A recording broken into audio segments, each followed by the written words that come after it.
يعني ممكن بعد إذن حضرتك لو عندك مشروع مكون من 10 خطوات، التقنية دي بقى لحضرتك تحديدا في الأزمة اللي أنت بتعيشيها دلوقتي في الشغل بتاعك. عندنا 10 خطوات، المشروع 10 خطوات، التشينج مانجمنت هنعمله على 10 خطوات.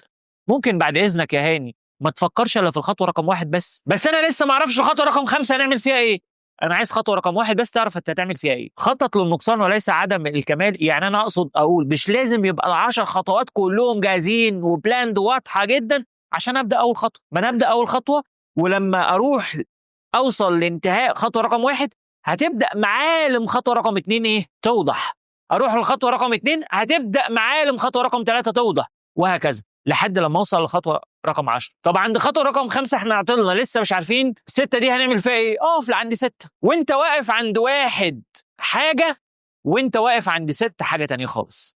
أنا ما كنتش أصلا عايز أبدأ خطوة رقم 1 لمجرد إن أنا مش عارف رقم 6 أنا هعمل فيها إيه. يا عم ابدأ رقم 1، ابدأ.